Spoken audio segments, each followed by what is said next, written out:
On the night of July 2nd, Ukraine's southern defense forces launched heavy Lazar strike drones from naval platforms and successfully destroyed 3 Russian Nebo-M radar systems near the village of Mayak in occupied Crimea. The confirmed losses include 1 RLM M55ZH-6M, 1 RLM D55ZH-6M, and 1 Nebo-M radar command unit. Ukraine's strategy of relentlessly targeting Russian air defense systems in Crimea is a calculated effort to weaken Moscow's grip over the peninsula and pave the way for deeper strikes. By consistently striking S-300 and S-400 batteries, Ukraine is degrading Russia's ability to defend key military infrastructure, ports, and supply routes. These attacks not only reduce the effectiveness of Russian radar coverage and missile interception, but also force the enemy to move systems further inland, creating vulnerability gaps. With each destroyed battery, Ukraine gains more freedom to deploy drones, missiles, and aircraft deeper into occupied territory, shifting the battlefield dynamics in its favor. Ukrainian forces struck the Energia plant in Yelets-Lipetsk region, the Ukrainian General Staff confirms. The facility produces batteries and power units for Russian weapons, including universal gliding and correction modules that convert free-fall bombs into precision-guided munitions. It also supplies power systems for Iskander-M missiles, Kh-35U cruise missiles, and other specialized systems. They also confirmed strikes that SBU drones hit Russian ammo depots. The General Staff also confirmed that, overnight, SBU drones hit Russian stockpiles near Veliki Orakov. The target was successfully destroyed, with secondary detonations observed, consistent with explosions of SAMs and MLRS ammunition. More confirmation of a recent drone strike on a Russian command headquarters in Donetsk. High-ranking officers, including the acting army commander, died. A missile strike hit the command post of Russia's 8th Army on June 30th in occupied Donetsk, reportedly targeting the Institute of Non-Ferrous Metals building. According to the well-informed Russian channel Dossier Shpiona, the strike killed 8 personnel, including the acting army commander, wounded 9, and left 4 missing. Satellite images confirm damage destruction of a Pantsir-S 1 air defense system in Kalino Air Base. Ukrainian forces successfully struck the Kursk-Vostochny Airport, Kalino Air Base, in Russia's Kursk region, damaging a storage site for aerial munitions and likely hitting a Pantsir-S 1 air defense system, according to Khyber Boroshno. A new Ukrainian-designed unmanned aerial vehicle, the Popfly, is now ready for serial production and offers a rare combination of reconnaissance and strike capabilities, according to Oleksiy Kolesnik, director of Reactive Drone, in an interview with the Ukrainian defense outlet Militarny on July 3. The system's flexibility allows it to be adapted for a wide range of battlefield roles, from intelligence gathering to precision strikes, Kolesnik said. The versatility of the Popfly allows you to swap both its cameras and its warhead depending on the mission, he added. In its reconnaissance configuration, the Popfly can return to base after completing a mission and land safely using a parachute recovery system. Its operational range in this mode is between 100 and 120 kilometers, making it suitable for deep surveillance missions behind enemy lines. However, the drone can also be converted into a loitering munition, with a payload capacity between 2.5 and 5 kilograms. When equipped as a strike drone, its combat radius ranges from 50 to 100 kilometers, depending on the weight of the warhead. The launch system for the Popfly resembles that of the US-made Switchblade, using a tube-based launcher that allows rapid deployment from frontline positions. The Popfly is also designed to operate within an integrated ecosystem alongside Reactive Drone's other products, including the Shmavik reconnaissance drone and the Kazan bomber drone. All of these platforms use compatible communication protocols and software for seamless battlefield coordination. Currently, the drone is undergoing final testing.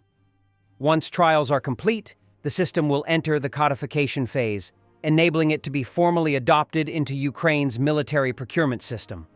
The design philosophy behind the Popfly appears similar to that of the American Switchblade family, systems already widely used by Ukraine. For instance, the Switchblade 600, a US loitering munition, can fly up to 40 kilometers in 20 minutes and then loiter for another 20, giving it a total range of up to 90 kilometers. Its payload weighs around 15 kilograms. While the Popfly carries a smaller warhead than the Switchblade 600, its extended range and modular design give it an edge in adaptability for both tactical and strategic operations on Ukraine's modern battlefield. Earlier, Belgium and Turkey have officially joined the International Drone Coalition, an initiative designed to bolster Ukraine's defense capabilities through cutting-edge unmanned technologies. The Pentagon's decision to halt previously promised air defense systems to Ukraine was met with ominous warnings on Wednesday from Washington-based security experts who warned the move will encourage and possibly escalate Russian President Vladimir Putin's war ambitions.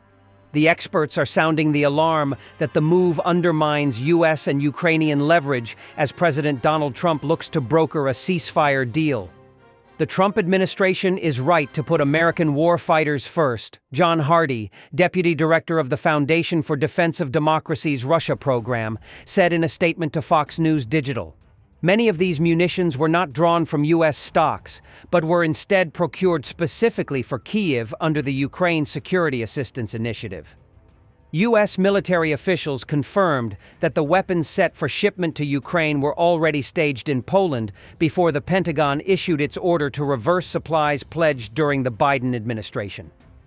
By weakening Ukraine's defenses and fueling perceptions that America is tiring of supporting Ukraine, this decision will likely reinforce Putin's belief that he has the upper hand, Hardy argued. This will make him even more intransigent. In June, Russian forces broke their previous record for the number of drones fired at Ukraine in a single month by levying more than 5,300 drones in a series of mass attacks, up from the previous record set in March when nearly 4,200 drones were launched. Putin has launched an intensified aerial assault, targeting civilians in cities across Ukraine with hundreds of drones and missiles, founder and FDD President Clifford May told Fox News Digital. Cutting off or even slowing munitions to Ukraine now can only encourage Putin to continue and even escalate this offensive. That cannot be what President Trump wants, he added. Ukraine echoed these concerns on Wednesday and called the U.S. chief diplomat in Kyiv to meet with foreign ministry officials. The Ukrainian side emphasized that any delay or slowing down in supporting Ukraine's defense capabilities would only encourage the aggressor to continue war and terror, rather than seek peace, the ministry said following its meeting with John Ginkel, deputy chief of mission at the U.S. Embassy in Kyiv. Zelensky says Ukraine relies on continued U.S. arms supplies, especially Patriot missiles, as Europe can't yet fully replace them. He also stressed the need for a personal meeting with Putin to pursue peace, urged the EU to adopt a strong 18th sanctions package, called for using frozen Russian assets to support Ukraine's defense industry, and reaffirmed that nothing will stop Ukraine's path toward EU membership. Peskov also commented on the halt in weapons shipments to Ukraine. As far as we understand, the reason for this decision was empty warehouses, a shortage of these weapons in stock. But in any case, the less weapons are supplied to Ukraine, the closer the end of the special military operation. And former Secretary of State Mike Pompeo, who served under Trump. Ukraine has never asked America to send in the 82nd Airborne. They've asked for the weapons to defend their homeland and people from Russia attacks. Letting Russia win this war would be an unmitigated disaster for the American people and our security around the world. Thanks for watching, and don't forget to subscribe. Also, if you want to support Warthog Defense, please become our member and get early access to new videos, exclusive members-only videos, and become administrator in comment section. The membership link is in the description.